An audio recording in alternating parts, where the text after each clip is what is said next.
Yeah, hello everyone. So yesterday we already saw that a lot of people in the audience are using Spark, but most of you said you don't really like it. And John actually gave a huge list of reasons why. Today I want to focus on one particular point, which I think wasn't even on that list, and that is that writing tests, particularly tests of your application logic, is really painful. Okay. So, just to recap, we have already heard a lot about Spark at this conference, but if anyone has a very short memory, a short recap. So, it's a framework for distributed processing of big and fast data, and the core abstraction is actually the RDD, the Resilient Distributed Data Set, which is the most low-level abstraction. And in its simplest form, you can think of a Spark application as consisting of three parts. An I/O part where you have to read stuff in, then some transformations, and then some I/O where you write the result back. And of course, in reality, it can be a bit more complex, but these are still the three main building blocks. Okay, so it's pretty obvious that for the I/O actions, we need a Spark context. So here we can see that to read a text file in, we have to call a method on the Spark context. But then we have the transformations, and these are the actual business logic of our Spark application. And if you look at this example, it pretty much looks like a pure function. We have one RDD that is the input for the function and another one that comes out of it. So even though there is a lot of mutability under the hood in Spark, for all practical purposes, we can think of this as a pure function. Now, when it comes to testing Spark apps, of course, there are a lot of different aspects to this. For example, we might want to test if it actually succeeds in a realistic environment, which means we don't get any serialization errors, or we don't have any class path issues. And also we want to make sure that it succeeds with real-world data sets, which have real-world sizes, and not just with the tiny data we use for testing our application logic, and that it's fast enough with these data sets. But in my talk, I'm completely focusing on the business logic aspect. So is our business logic actually correct? So we saw that the business logic actually consists of transformations or pure functions. One popular approach we have already heard about in this conference for testing pure functions is property-based testing. So we specify some properties that must hold true for our application logic. And then we have randomly generated input data that will be used for testing our properties. So does this mean that Spark and property-based testing is a match made in heaven? Well, if you have a similar background like me, who has mostly implemented web applications or backend systems before coming to Spark, you're probably also used to having a very fast feedback loop. This means we write a test, it fails, we implement our application logic, and at some point it will succeed. And with SBT, usually SBT test quick is your best friend for doing that. So you will get instant feedback and only execute those tests which are affected by your change or which have failed previously. Okay, now if we want to test our application logic, which transforms one RDD to another RDD, it's a bit of a problem, because to create an RDD, we always need a Spark context. So we can't just create an RDD without a Spark context, and I don't even want to think about mocking RDDs or Spark context. So the most lightweight thing you can do is to start a local Spark context and then call the parallelize method to create an RDD from a sequence. And this is not really lightweight at all. So unlike what the Spark documentation says, there's not really any good support for unit testing. Because this starts up a server. It will take several seconds or most of the time. And then if you do property-based testing, the very idea of that is to generate a lot of different examples. So this will always take a lot of time if you run this against RDDs. So if I run tests like that, I usually end up there. So I'm not really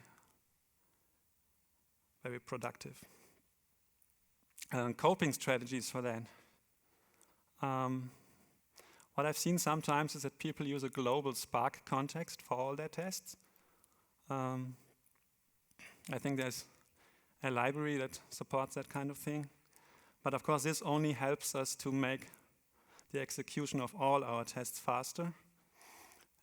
Doesn't help us with a fast feedback loop when we're implementing a specific functionality. One other thing that I've seen a lot of times is that people start only unit testing the function that they pass into the RDD operations. And yeah, this is just being lazy about testing, basically, because it's hard or painful to test your logic that is dependent on RDDs. You decide to just don't write those tests at all.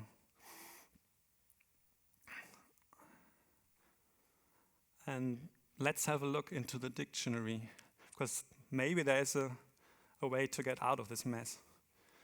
So according to Merriam-Webster, this is a definition of the word KONTEXTFREI, but there's another meaning for that, the state of being liberated from the chains of the Spark context. So I wrote this little library, which is called KONTEXTFREI. This is how you can add it to your Spark application if you use SPT. It's available on GitHub if you want to take a look. And the idea of this library is to abstract over all the things. In particular, we want to abstract over RDD. So our business logic and our test properties that we define using Scala check, for example, they won't have any dependency on the RDD type anymore. So we can execute our business logic and also our properties on an RDD or on local Scala collections, which is really fast. The design goal here was to be as close to Spark as possible regarding the execution model and also the user API, and also to be extensible. So if something is missing in the library, it should be very easy for users to add the functionality that is missing. So, type classes for the win. We have seen a couple of times at this conference that type classes can help with such a problem. And this is also why I chose type classes to implement this library. So there is this decollection_ops type class, which has one type parameter that has exactly the same shape as Spark's RDD. And this is just a tiny fraction of what's in that type class, a little example. And this implements the map operation.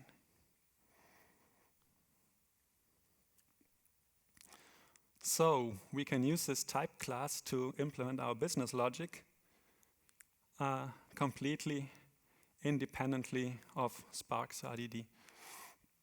So as you can see here, we have this type parameter decollection, and there has to be an instance of decollection ops for this type. And then we have to import this syntax support to get the method syntax so that we are able to use exactly the same syntax that we have in our usual Spark code. So the method implementation of uses by popularity, it could actually be copied into a method that uses RDD. It's exactly the same code.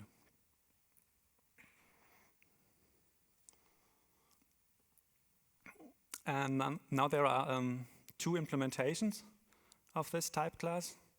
One is for RDD. I'm just showing a little example where the map function is implemented. And all it has to do, of course, is to delegate to RDD. The other one is for a Scala collection type. I'm not showing it here now. Yeah, and then we have this trait which you can mix in to get a decollection ops for RDD.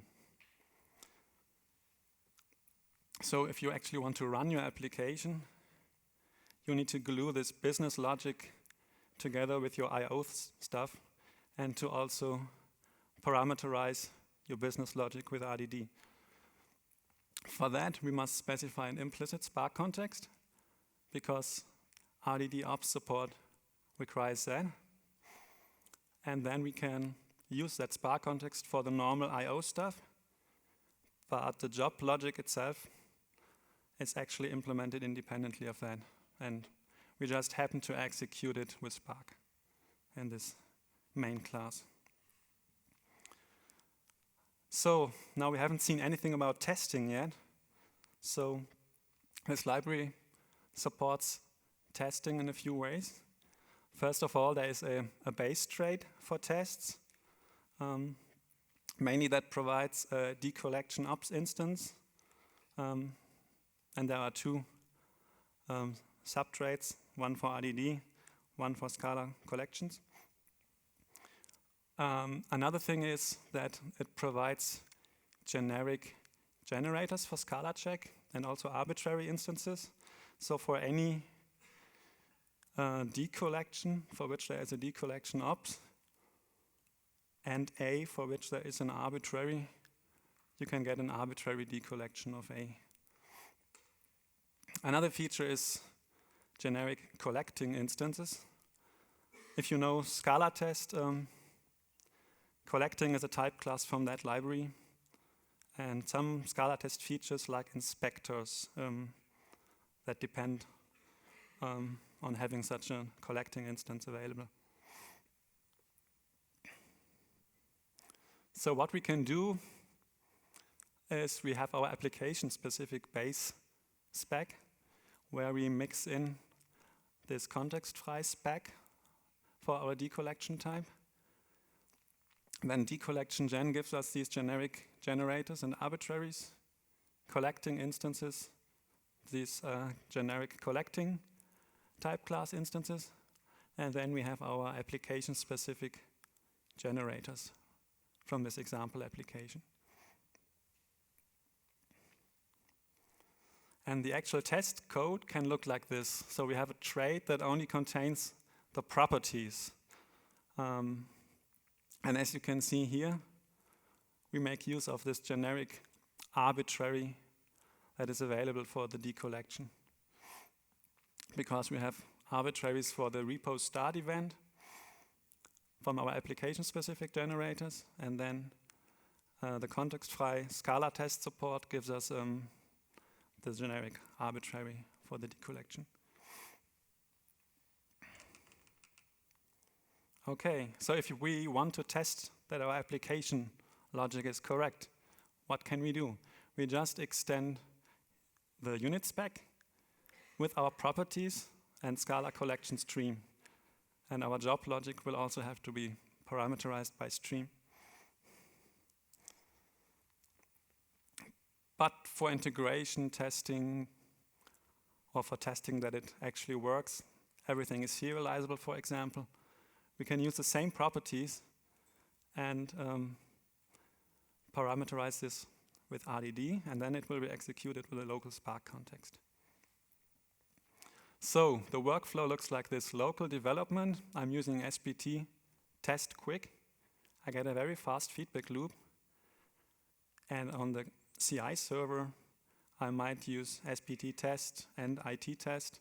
And this will, of course, be slower, but it will catch some additional errors that you wouldn't get when testing against Scada collections.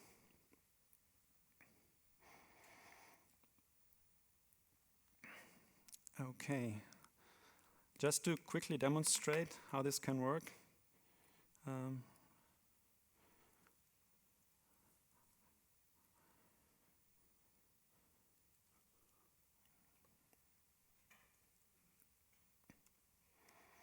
I'm just breaking the code now.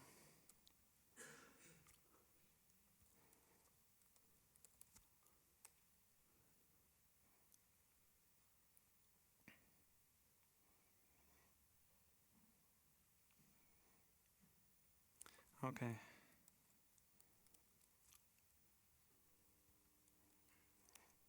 So, test quick. Not that quick right now, but that's the Scada compiler.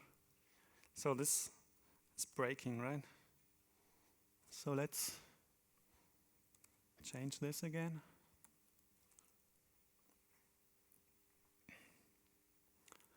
So this is my fast feedback loop that I want when I'm developing a feature and do something like test-driven development. And maybe on the CI server, or if I want to get a coffee before I push my code, I can write the integration, I can execute those integration tests. And this, this is what we previously had every time when we wanted to run the test. So this takes ages and ages. And you feel like you're in the matrix. Oh, it's done. Okay. So back to the slides.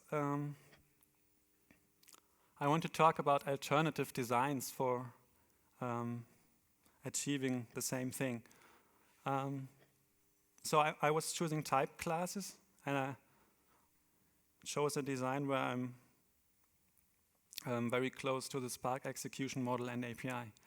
An alternative would have been the very popular interpreter pattern,